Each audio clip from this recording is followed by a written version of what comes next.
Welcome everyone to CHISN Hour. We're starting today with a special series relating to the proposed helium development on Navajo Nation. We had an event to this effect last month, and we realized we were just scratching the surface, and there were lots of questions coming from that event. So we wanted to be able to provide the fuller spectrum of information. So we're starting this week with Professor Andrew Curley from the University of Arizona, their geography department. And Andrew has studied the history of extractive development on Navajo Nation and will be sharing a great deal of his knowledge with us here today. So Andrew, we're so happy to have you here with us. I'll go ahead and introduce myself in Navajo and then hand things over to you to introduce yourself and to get us started.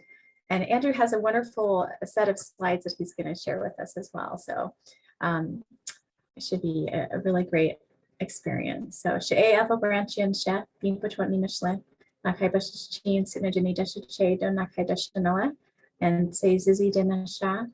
I'm speaking to you from Kinthana, and I'm the executive director of Yehal Nido, which does business as the Navajo and Hopi Families COVID-19 Relief Fund.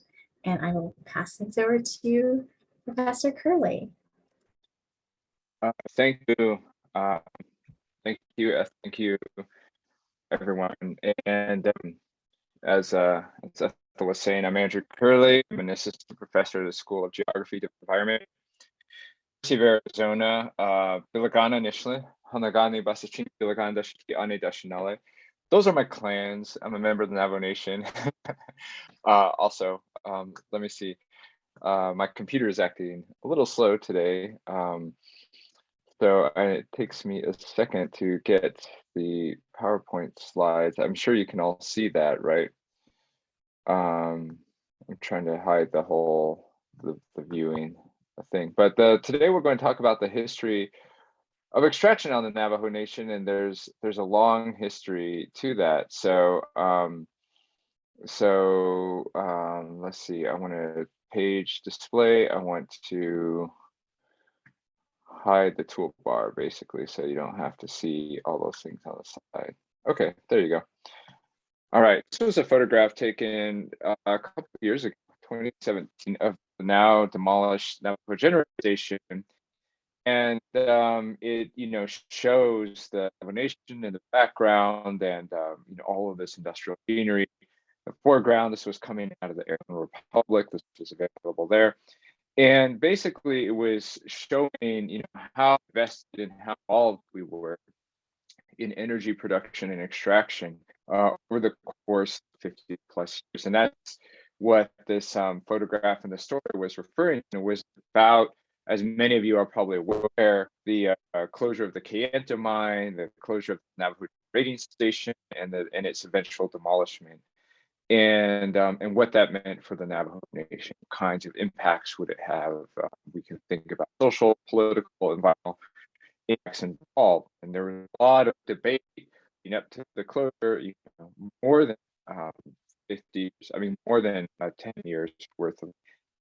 Almost to the initiation of the mining and plant. So, it was a long issue within the Navajo Nation, something that we've been talking about quite some time, with the eventual outcome of the whole shutting down and a lot of people losing their jobs. So what does that mean for us? How do we think about the situation today, and what do we think about extractive industry, the history of extractive industry in the reservation? And so what I'm going to do now is I'm going to try to explain that history and see, how did we get here? How do we get to a position where a lot of our development and all our development initiatives are geared towards extractive industries, extraction, and energy development? And so those things that we will explore, and it might surprise you to learn that these things are not just political, but they're legal. There's legal infrastructure on top of political structure. This is a map I generated a couple of years ago from the Energy Information Agency website, and it basically shows you where reservation land exists against or overlaid with known coal reserve, or coal terrain and coal reserve found. And you can see that there's a lot of overlap in the Navajo Nation and other nations like Crow, North Cheyenne, and up in Montana, there's some large coal areas, and Wyoming especially is where the coal production still exists today.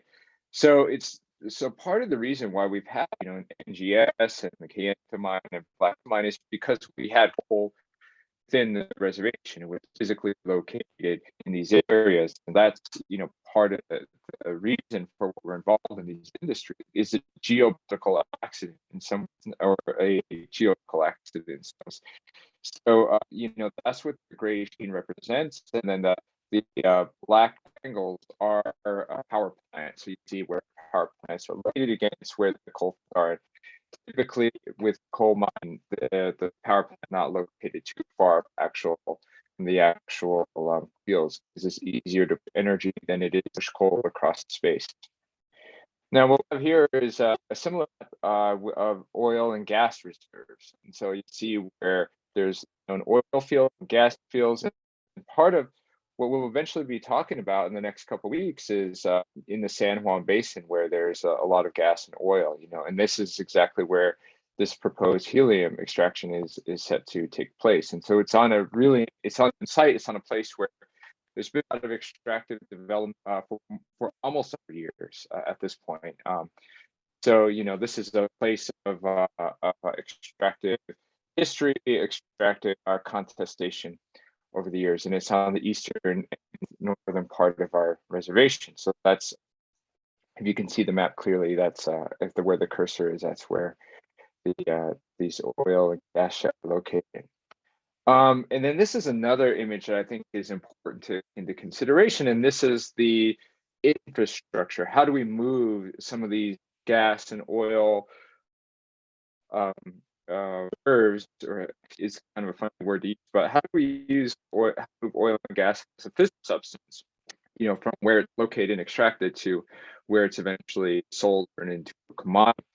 And it's through the pipeline infrastructure throughout the United States, Canada. And this, we've seen a lot of political protest contestation over the years, when people are challenging new extraction, like the tar sands in Canada, the Keystone XL pipeline in the United States, or the Dakota Access pipeline that was eventually built 2017. These are the infrastructures. This is the network of infrastructures that those particular pipelines are connecting to, and those pipelines, as you can tell, all lead in some way to the Gulf, or lead into a port outside of Colombia, where they go for export. Many of these oils are going across the ocean and really used for domestic consumption. Some of it is, a lot of it isn't. And so that's the infrastructure we have. It's kind of take resources and funneling it out into the ocean for the world consumption of oil and gas right now as a form of energy and consumption. So this is an infrastructure that intersects and goes across and nearly through, often around reservations. That's where we're seeing the risk, and that's where we're seeing the contest, is when new pipelines are being built through reservation lands, through treaty lands, or around reservation communities. And another telling set of data coming from the Energy Information Agency is this table that I took out of a 2015 report called Fossil Fuel Sales of Production from Indian Lands from 2003 to 2014. So it goes back almost a decade, or more than a decade here. And what's frustrating about this table is that I can't find anything that's newer, like 2022, 2023. I was looking on the EIA site all morning in preparation for this presentation, and there was no updated data on this. So I'll have to email them and inquire directly and try to see what kinds of data they have on fossil fuel production in Indian land. But a couple things that you need to be aware of is how fossil fuels are not just one thing, they are uneven. And it depends on what fossil fuels you're talking about. So as we've experienced with coal in the Navajo Nation, the whole industry has been in collapse. It's been in free fall for the last decade, since 2003 and onward. And this is something that many environmental groups and others, some people working in tribal government, warned about. And it was on the horizon as an economic uncertainty for the last 15 years. And you can see that at the height, at about 2005, 2006, the amount of coal that was produced on Indian lands, that's reservation lands, was about 3% of the U.S. total. And that has gone down to 1.9% by 2014. And with the closure of Kayenta mine since then, I imagine it's much, much lower at this point. Now, concurrently or at the same time, what do we have happening with oil and gas? So we have the percent total of oil and gas production increasing on reservation lands from 0.5% around the same time that coal was at its height to almost 2% in 2014. It might even be more now. The same is true. Well, natural gas is a little bit more, it had a peak and then it went down again, and I'm sure it's back up again because natural gas production has gone up in the last couple of years. So we can see that with oil and gas, these are following national trends, what's happening in terms of production in Indian country. So they're uneven, right? If you have coal, those things are collapsing, those industries are falling. Oil and gas are increasing, and with the conflict in the Ukraine, we can imagine it's even going to get worse. So that's kind of the energy picture that we have right now. And so when we're thinking about the Navajo Nation, we're thinking about Indian country in general, this is the uneven energy landscape that we're within. Now, when we go back and we think about what is the status of native lands and how is it that they're incorporated into energy production, it is really important to think about colonialism and to think about how colonialism figures into the status of land. Can you all hear me okay? Okay, all right, there are some problems with sound I just saw in the chat. So colonialism, I'll talk slower, maybe that'll be easier for the sound. Colonialism is a landed project. It is something that has to do with land and land acquisition, especially what we call settler colonialism. It's about the replacement of one population with another. That's the theory behind it. So where there were indigenous communities and nations, you come in, you take the land, and you put in a new population. That's, for example, this land rush in Oklahoma, that is the mascot for Oklahoma University, the Sooners. These are people who are coming in and taking indigenous land that's being sold off really cheaply, turned into commodity and for white homesteaders. And so you're pushing people off the land, or you're putting them into narrow spaces while you're taking certain lands, often more productive lands, and you're living on those. And that's the nature of settler colonialism, what we're dealing with in the United States. Some people have argued that colonialism, or have, in order to try to remove it out of a historical understanding into a contemporary problem, especially a political problem, they emphasize that colonialism is a structure, not an event. These are people writing about this stuff. And that is to say that it doesn't just happen in the 19th century. It didn't just happen during the Long Walk or during the 1930s with the livestock reduction. It's actually still with us today. There's a structure of colonial laws that we still have to deal with in the 21st century, in 2022. So we can't say it's something in the past. We have to say it's present tense. And then that has bearing on extractive questions and energy questions. And something that I'm thinking through in my own research and work is how resource colonialism, how the access of resources within reservation lands are both structures and events, meaning that they do maintain certain kinds of political inequalities between the federal government and tribal governments, legal inequalities between what is law and whose law is reigning superior in a certain place. But there's also events that catapult or move the nature of colonialism in one way or another. For example, the decline of coal will give a emphasis more on oil and gas. And it's not to say that there was a natural path toward that direction. It's just in response to different factors happening within the United States with energy production, new kinds of pressures on Indian lands suddenly develop. And this is something that we have to take into account, right? It's not exactly the same as it was in the 19th century. It's not exactly the same as it was even 100 years ago, but it's still kind of following the same tradition of colonialism and colonial inequality. And we'll try to get more specific as we move along. This, I think, map is a really useful way to think about the Navajo Nation, because often our land is, even though it's presented as wholly intact, it has different kinds of legal statuses depending on reservation date. You know, when the lands were incorporated into the Navajo Nation, when they became reservation land, or what's called trust land. So the original treaty lands are this oddly shaped rectangle that is between the Arizona New Mexico border here, and that's the land that we agreed to in 1868, in the Treaty of 1868. And the reservation lands that many of us live on or have family who live on were added after that date, after 1868. So we have 1878 through, and these are through executive orders, through proclamations from the president or the executive branch, going all the way to the 1930s with this land here, and then new lands, Nahat-Atzil area, which was incorporated in the 1980s, you know, with the Navajo Hopi Land Settlement Act of 1974 or 5, I forget the exact year. So that's probably our most recent reservation land. And whereas, you know, we have the treaty land of 1868, this has bearing on things like water rights, you know, what kind of priority dates we get when we're accessing water.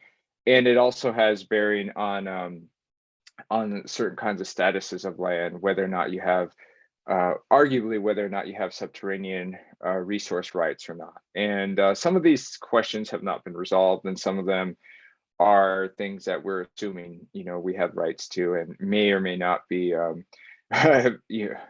recognized by the colonial courts within the United States. One of the biggest areas of contention with this reservation expansion and boundary is this executive order of 1882, which became the basis for the Navajo Hopi land conflict, where there was this Hopi reservation set aside without taking into account existing Navajo communities in this area. And that was okay up until the 1960s, when actually the boundaries of the proposed coal mines needed to be figured out in order to know who gets what royalties for the mining, whether it be the Hopi tribe or the Navajo Nation, which then accelerated this difference between where Hopi communities are and where Navajo communities are, which eventually led to the Navajo Hopi Land Settlement Act in the 70s. So that, you know, is just one of the examples of how some of the way that the reservation was expanded and built in off of that Treaty of 1868 has been done in ways that causes problems further down the road, because they are coming from the colonial courts or the colonial government. Some of the chronology of many of the structures, or political structures within the Navajo Nation, go back to the 1920s and 1930s.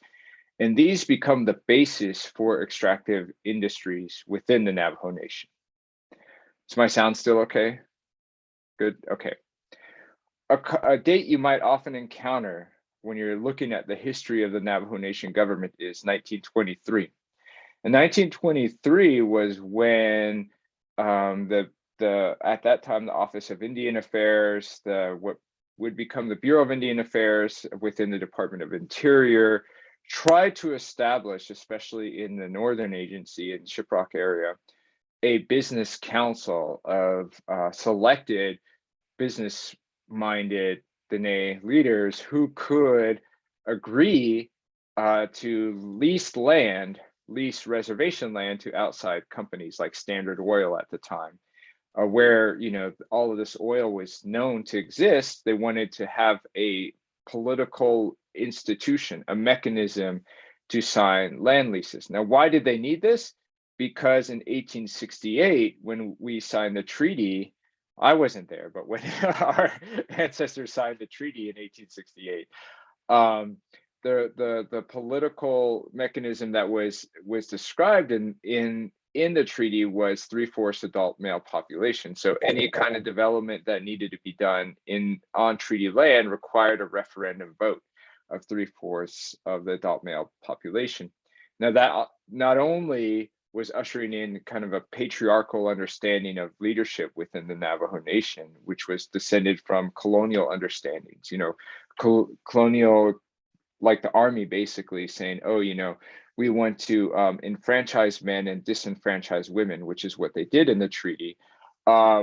That's what they were doing with that clause. But what also became a problem was that any kind of land lease, if you wanted to put one oil rig on the Navajo Nation, you needed to have a referendum vote of the entire population, and that seemed to be unwieldy for the for the federal government and for the outside corporations that wanted to access Navajo resources. So they needed some sort of government to represent. So direct democracy was unwieldy for resource extraction. You needed to have a representative democracy, so people can sign in your interest for those leases for that land. And that's what the 1923 Business Council was attempting to do, although the whole thing fell apart due to the Teapot Dome scandal and the removal of the Secretary of Interior at that time, who was taking kickbacks for a totally different oil leasing scheme that was happening, I think, in Wyoming at that time. So that attempt to create a tribal government, a centralized tribal government, was a first attempt. It failed, but then it was tried again and eventually established in 1937 when the Secretary of Interior established a Navajo Nation Council. This was happening at the same time that major changes in federal Indian law were happening. Congress passed the Indian Reorganization Act a few years earlier, which created the political power that would be invested within that tribal council. So the Indian Reorganization Act and the creation of the tribal council go hand in glove. They create the powers of what the central government can do, and then they create that central government. And at that time, there were 70 plus council delegates from regions throughout the Navajo Nation who made up that initial council. And one of the powers that was established by Congress and for tribal governments to use was the Indian Mineral Leasing Act. It basically solves the problem that I had just mentioned with the referendum vote. It gives the council, the central government, the ability to lease its lands for mineral development and mineral leasing. And that was the basis for oil, uranium, coal, that would eventually become the extractive industries that we have today. So putting it a different way, the colonial overseers in the Department of Interior made it really easy to sign leases for extractive development. They made it more difficult to do other things, but it made it easier. They even passed a law that was designed just for doing that. So that's in part why we've had a history of a lot of extractive development, is because the political mechanisms, the institutions are there in order to do that. And that's, goes back to the 1930s. And so you can see it in this table that I created, where you see the changes in federal Indian policy in the right column and the development approaches in Indian country on the left-hand side. And during the 1880s and up to the 1930s, there were individual leases. There were these attempts to try to get through either allotments or creating these like proxy governments with business councils, ways to get at that resources. And those are proving difficult and ineffective. When you create these central governments, then you're able to, have these larger development approaches with like the Mineral Leasing Act and then amendments to it, which further empowered the tribal government in what it could do and what it could decide without the interference of the Department of the Department of Interior. So that's basically, the foundations were in the 1930s and they were just enhanced ever since then.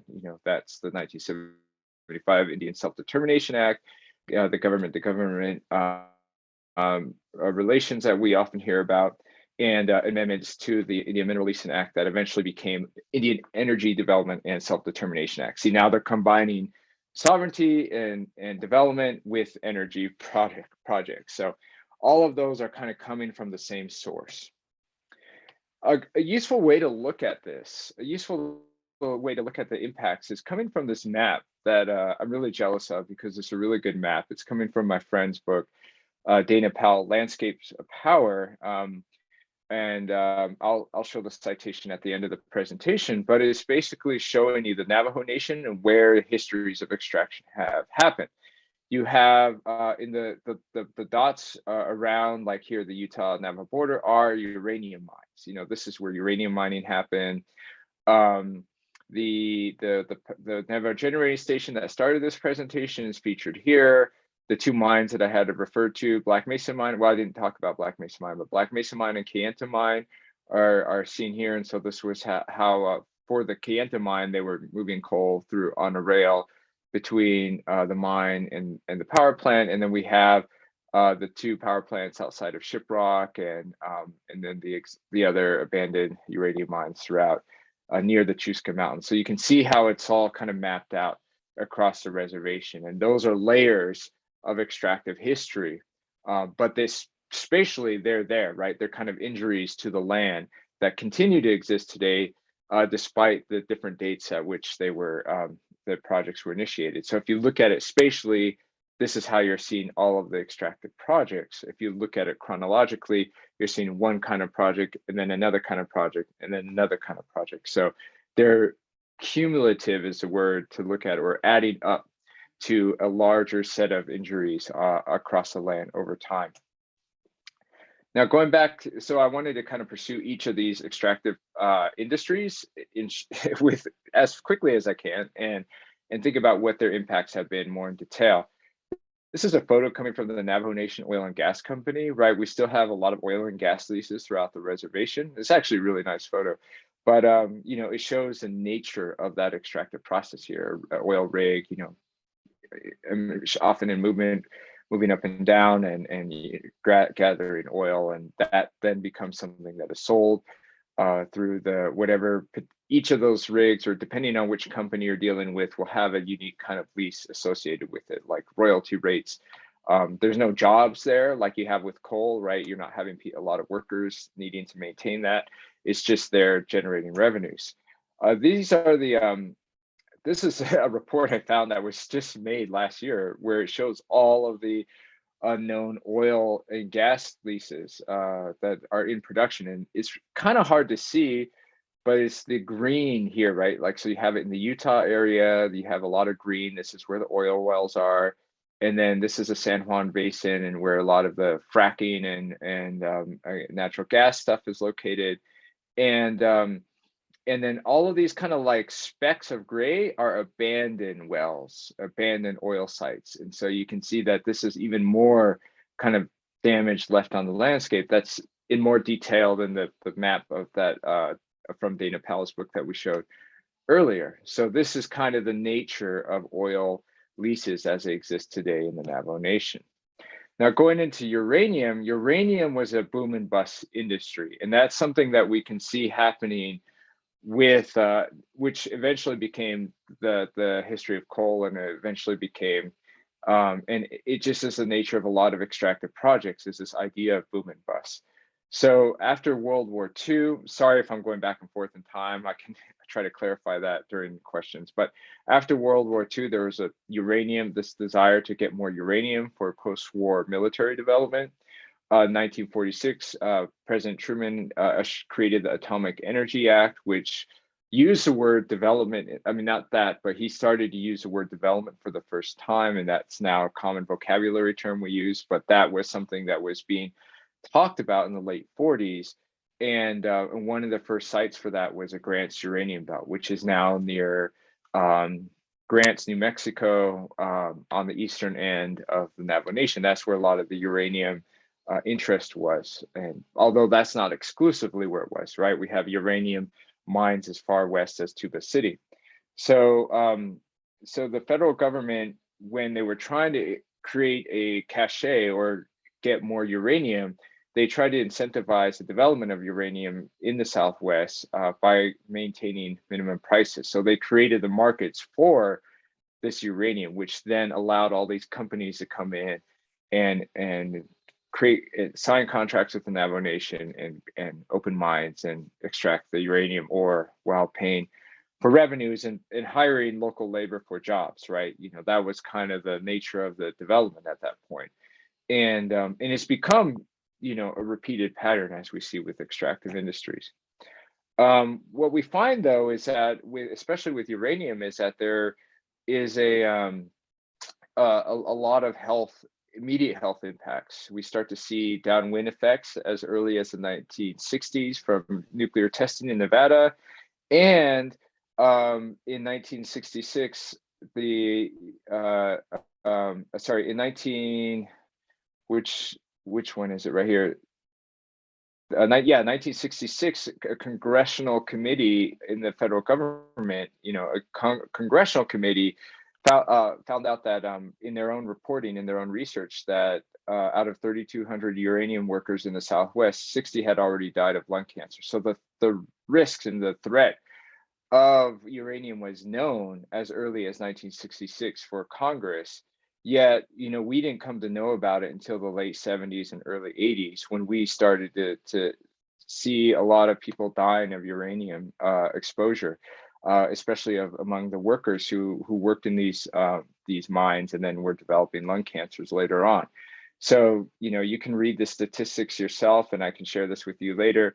But that's basically, you know, what was happening with uranium. As it was starting out in the 40s, 20 years later, we start to see some of the effects of that on the people who are working in the industry. These are some clippings that I found from the newspapers as they were celebrating the industry at the time. You know, this is coming out of the Kansas City Times in 1968. It says Navajo's market coming home date. And as you can read, it says the discovery of uranium on the Navajo reservation has led to a new industry that has boosted the economic level of the Indians here. A Navajo girl learns how to handle the sensitive material in a uranium plant on the reservation. We know that these things are cancerous. We know these things have terrible impacts on people's bodies. Yeah, it's being celebrated here because this is not something that's being, you know, shared with us. This is 2 years after that subcommittee, mind you, that found that uranium exposures was leading to deaths among uranium workers. And yet here we are handling that substance. Let's see. And as we know, people started to develop cancers, and there was a lot of people dying of it by the early 80s, which led to a moratorium on new mines in 83, an eventual banning of it in 2005 with the passage of the Dene Natural Resource Protection Act, which says was against new mining, tailing, and transportation. That's been an issue we've been having questions about enforcement, right? About whether, you know, we can enforce those rules about transportation of nuclear or uranium or radioactive material across the reservation. You know, that's an act of sovereignty. We want to say no, outside interests want to say yes. So that's kind of the area of debate right now. But, you know, not only did all these uranium mines close, not only was there a spill in Church Rock, which I didn't even mention here, but you know, there was hundreds of people who had died from exposure to the uranium by working in the mines. This is a photo coming out of the Arizona Republic of a sick worker from 1985. So this was at a time when we started to really think about the consequences of participation in that industry. And to this day, we still have a ban on future uranium mining. Now, infrastructures are things that I think are important to think about when we're talking about extractive industries. And I thought maybe I'd have time to go through how I think about infrastructures, but I won't do that right now. One thing I want to do is talk about how our coal industry, because I'm going to move to coal now, how our coal industry was important for the development of the West and the Western states. And it was fundamentally about serving water. It was about moving Colorado River water from its natural path to the sea toward the Salt River Valley and into Tucson, where I'm currently at, through this artificial canal system that required a lot of energy to move water up and down and over what's called the Buckskin Mountains in western Arizona. And a lot of these projects were decided in the 1960s, and they were part of an infrastructure development of the Southwest. You can see these are images of the damming from the Pick-Sloan Dam acts of the 1940s that dammed the Missouri River and flooded hundreds of acres of tribal reservation lands in North Dakota and into Montana and South Dakota. And so, like, along those reservation communities there, they lost a lot of land due to damming. And for us, we were incorporated into a dam project with the Colorado, the Central Arizona project, the Hoover Dam, and the Parker Dam that became the basis for water allocation in the Southwest. Something we're talking about now with climate change and with like water rights between the states. What was initially proposed was 2 dams along the Colorado River in the Grand Canyon to create the energy needed to move water from the Colorado River into Phoenix, but that was opposed by environmental groups at the time, like the Sierra Club.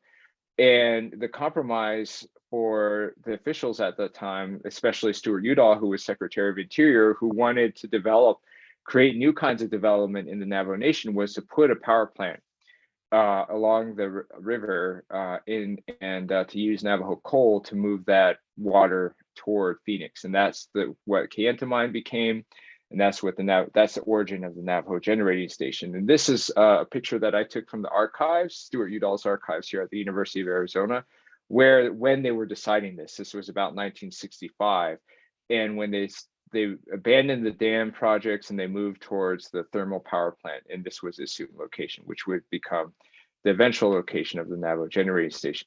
So all the things in red, that's the new water infrastructure, moving water from Colorado River into the Phoenix and Tucson area, and what started the whole coal industry in the Navajo Nation.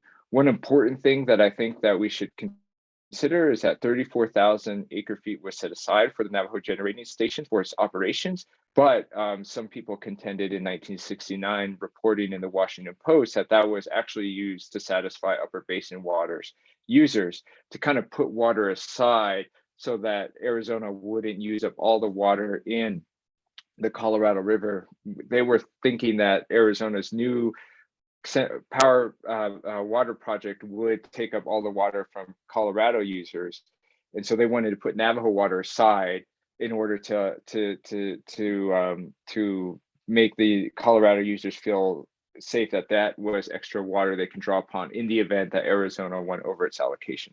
So we not only sacrifice coal and energy and landscape, we're also sacrificing water at the same time for Arizona's water infrastructure, mind you. And that's a copy of the report that I can show people later. So what are some of the legacies of coal? Well, we had a lot of jobs lost, hundreds of jobs lost, people who invested their whole lives in the industry. They are suddenly laid off or have to relocate to different mines, depending on their seniority status within their union and other kinds of, and their experience. So that put a lot of economic hardship on families, the family of mine workers or the individuals who participated in the mines. We also lost a lot of water, especially with the Black Mesa mine that used aquifer water, average of 3 million gallons of water a day to move coal from the Black Mesa mine site to another power plant in Nevada, I think it's Mojave Generating Station that was demolished in 2006. I got 5 minutes. I'm almost done. And the land loss. So we have a lot of land that was used in the mining that you can't just put back into production for agriculture or livestock use. You have to let that recover. And even if after it's recovered, is it possible to do livestock and agriculture use? That's an open question. We might have permanently made that land unusable for those purposes. So we can consider that a cost of the coal industry. One thing that I think is really interesting is how we're now critiquing that and we're thinking about these things. So there's this mural outside of ASU downtown that puts, I think, into conversation all of these industries, and it says, here's coal and water serving Phoenix, and here's all the power production. And then on the other side, which is not featured in this picture, is like the alternative, which is like solar and wind and traditional livestock herding. What I found that was ironic about this photo in downtown Phoenix is actually it's located within eyesight of where the Central Arizona Basin Project Act was signed by Lyndon Johnson in 1968.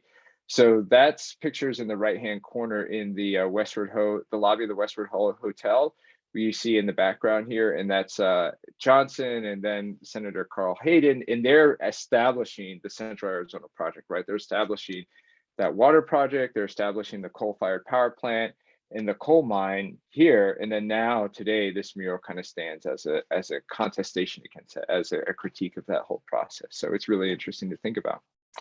What's the future for our energy and development? Well, we can think about what is proposed in the Build Back Better plan within solar mine. This is a solar field out of Kayenta that was recently opened by NTUA. I don't know if that's something people are interested in or not, so that we can think about that. I'm just going to close by saying these are some of the resources that you can look at, you know, for the history of extractive industry, which is the basis of this presentation. These are the texts that I consulted. Andrew Needham's book and Dana Powell's book are really useful here. I also started looking at like the Navajo New Deal, which really goes into the 1923, 1922 oil development, the Navajo Indians and Federal Indian Policy by Lawrence Kelly. That's where the whole business council is really well documented. And there's others, but these are just some of the resources that I use. Anyway, I'll stop there and open it up for questions.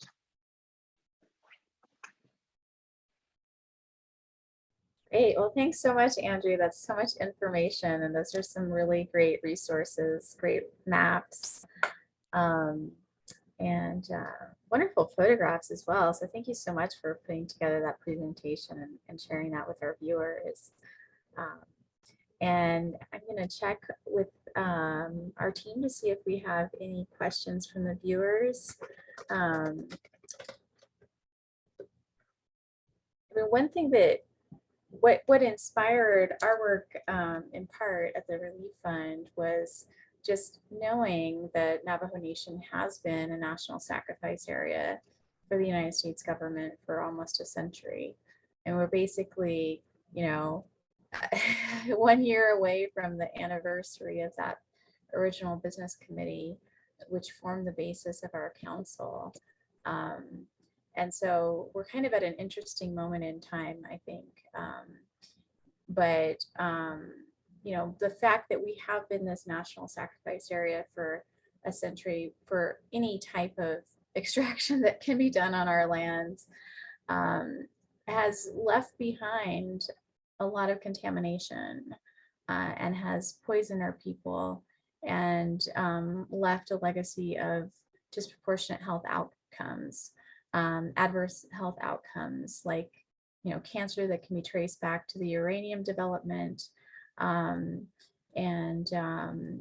know, upper respiratory diseases that can be traced back to the coal mining activity. That's kind of our point of interest here in extractive development on Navajo Nation. And that's why we've taken a position in opposition to additional extractive development. You know, we really would like for our leaders to focus on cleaning up the existing contamination that has been there for quite some time. The uranium contamination is expected to take another century to clean up fully. And, you know, meanwhile, our people continue to live on the land. There's only one place to be Navajo, right?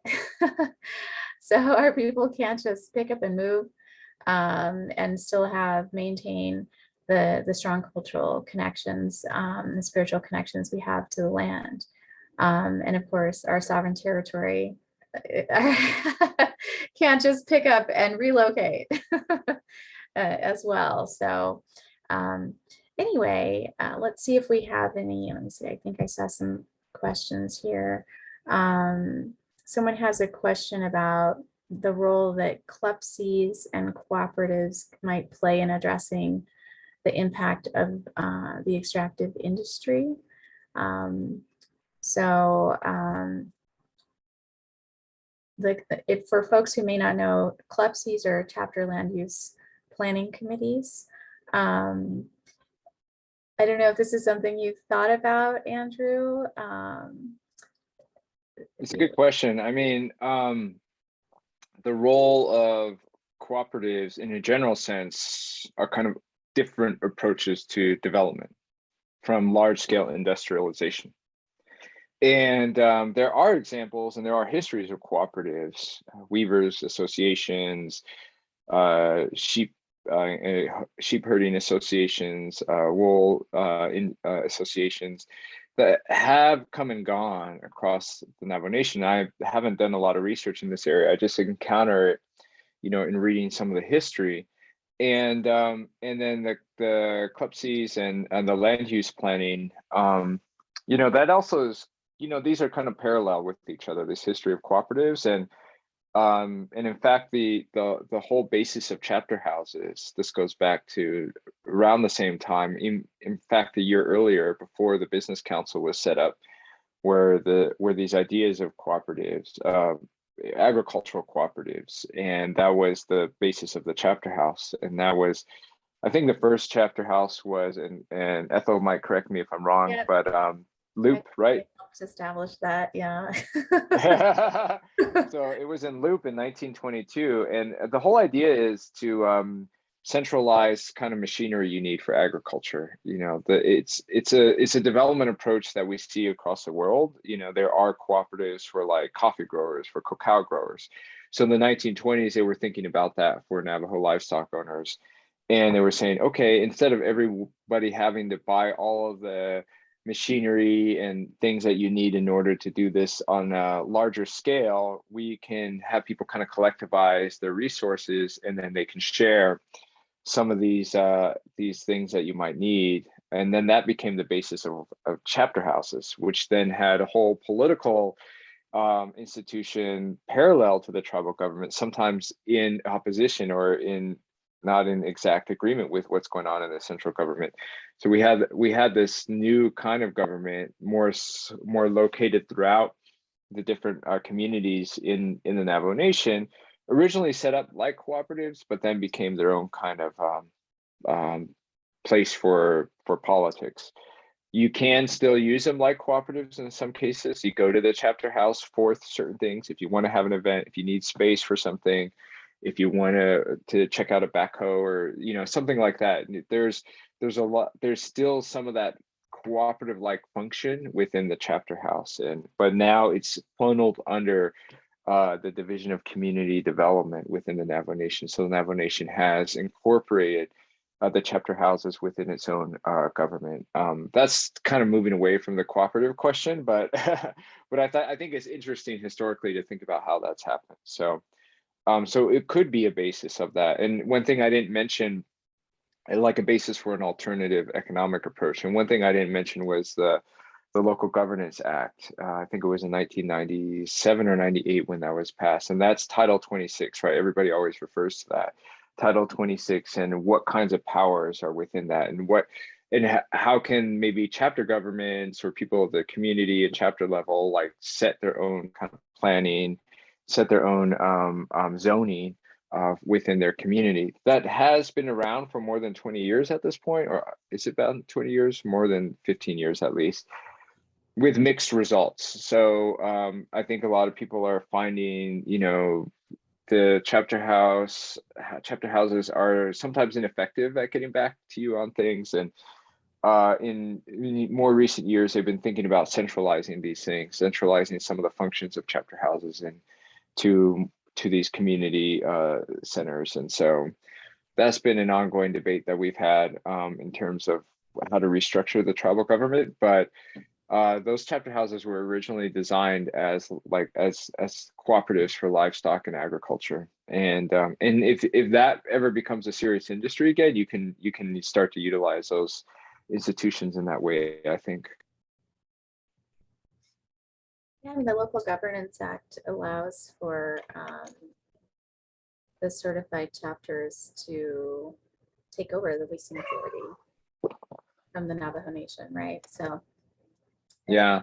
interesting question. And then there was some clarification on the question about cooperatives. The question was really relating to cooperative economies. I don't know if that changes, or if you want to add anything to your response based on that. Yeah, I mean, I think cooperatives are a really useful way of moving towards different kinds of industries. You don't need a lot of outside capital to start the industry, which is what these kinds of industries are. That's been our development approach since the 1930s, as we're trying to attract a lot of outside capital, whether that's in the form of extractive corporations like BHP Billiton or Peabody Coal, or even creating our own NTech, and or if it's like trying to attract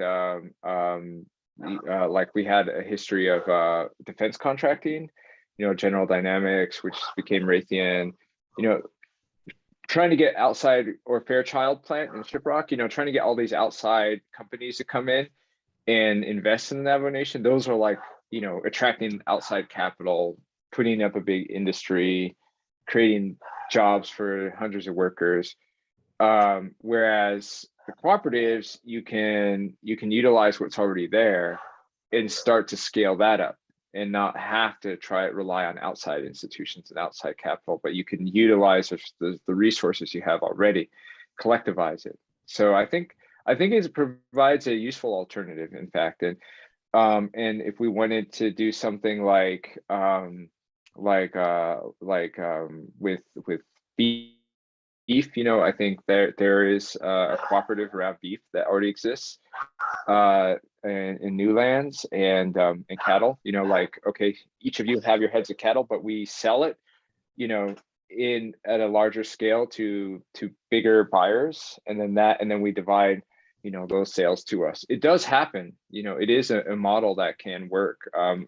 It's not like a socialist alternative or anti-capitalist in nature. It just because it's used for all sorts of commodity production throughout the world, for coffee especially, which is what my previous life was like, working on coffee, thinking about coffee, that's serving an international capitalist market, but utilizing small scale farmers who have each of which have their own small hectares of land that are in coffee production, but then they collectivize that.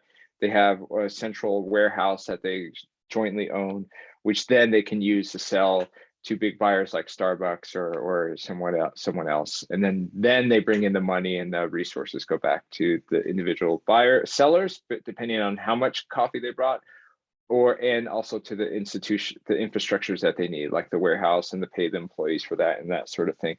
So it is a model that can work, and we just have to find the right industry and the right kind of production on our land to use that model for. Obviously, a lot of our land laws and a lot of our historic land uses are around livestock, so that would be probably the first place you can use that cooperative model. And it's the place that cooperative model has been tried in the Navajo Nation before, around either sheep, goats, cattle, any number of those things.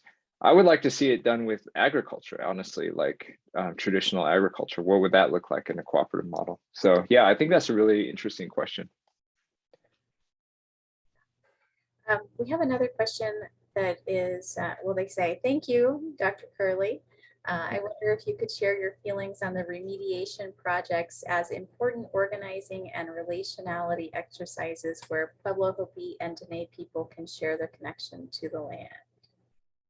I don't know enough about that. Sorry. For the remediation projects. Yeah. Okay. And then we also have a viewer wondering if you could share your email address. And I'm also curious if you'd be willing to share your slides. I know you showed them here on the video, but there were some really great like the references that you used and some of the maps. Yeah, I can do that. And Dr. Curley has shared his email. We will get that in I'm the basically just taking other people's maps, so none of which are I generated on my own. So I'm fine to share other people's stuff. Great. Yeah. Well, no need to reinvent the wheel. Exactly. Yeah. Yeah. Well, great. Well, thank you so much for being here with us today. We still have a few more minutes. If there are any additional questions folks have, but I just wanted to give you the opportunity also to share any final thoughts you might have, or any thoughts you might have with respect to the proposed helium development. We'd love to get. Yeah. Honestly, I don't have any thoughts on the helium development right now. I'm sure I will eventually. But I want to say something about the Business Council. This is something I like to really get into the history of Navajo Nation government. And I feel like, okay, fundamentally, we think about the Business Council and the Navajo Nation Council of 1937 as the same thing. And they're kind of very different. Like the Business Council, that's its setup. It's like it's a business council and it's set up to sign business leases, and it eventually fell apart. And then what became the Naval Nation Council starts in 1937 and really absorbs the powers of the IRA, the Indian Reorganization Act, and then develops, the Indian Mineral Leasing. So I think it's a fundamentally different creature. What's interesting, though, is like we've kind of regressed in some ways, much like the US has regressed, back to this like huge inequality that was really a big issue in the 1880s and the 1920s, that Gilded Age, as they talk about, like that is that level of inequality we're back to anyway. So we're kind of regressing also in our tribal governance, where we're like, we have I like to pick on NTEC, but the NTEC is kind of like the Business Council of 1923. I just thought about this today while I was preparing these slides, and that's like it's outside of the parameters of the tribal government. It's created itself as its own corporation, deciding on its own what kind of projects it wants to invest in. Right? It's not like a representative government. It's like it's set to make business decisions. That's what its board does. That's what its employees do, and then it's doing stuff to maximize its profits, whatever its profits where they may lie. And so it's become a corporation, right? It's very like capitalistic in its logic, yet it's a creature, and it defends itself as a creature of the Navajo Nation government, like organized under a provision within the Indian Reorganization Act, like Section 17 or something like that. I looked this up a long time ago, so I'm forgetting the details exactly.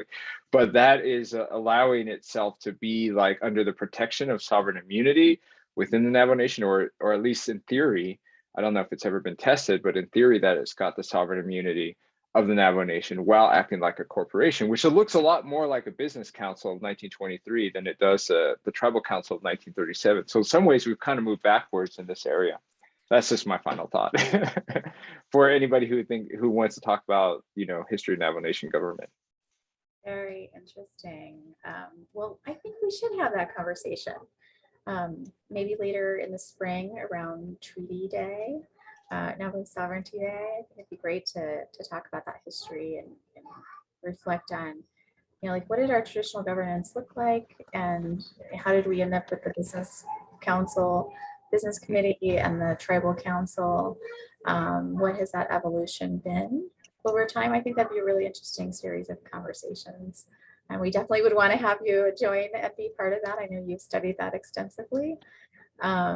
And we did have another question, a final question, asking you to elaborate more on Klepsies, but I feel like that's like another conversation. Yeah. So I appreciate the question, and I think what we would need to do in that case is also just have another session talking about Klepsies and maybe relating to just land use on Navajo Nation. That's been a topic of interest for a lot of folks. So maybe that's something we could also do in the spring or the summer. But again, thank you so much for putting your presentation together for us, and kind of just laying that foundation for this conversation, in terms of what has the history of extractive development on Navajo Nation been? And because that's so important to understanding what our future may be, right? And understanding decisions that were made and what might happen if we make the same decisions or different decisions. So really appreciate you sharing that information with our viewers and for your wonderful slide deck. And again, Dr. Curley's contact information will be in the chat. So if you do want to get a copy of his slide deck, you can request it from him there, utilizing his contact information. So thank you so much, Professor Curley. We knew each other when we were kids, so it's fun to call you Professor Curley. So true. Yeah. Yes. Yeah. Thank you very much. Thanks for the invitation. I really like talking about these things. So I'm really happy to hear all the questions and have an opportunity to share. Wonderful. Well, ahead to you, and have a beautiful day. And we hope to have you back soon. Go on, Ed. Okay.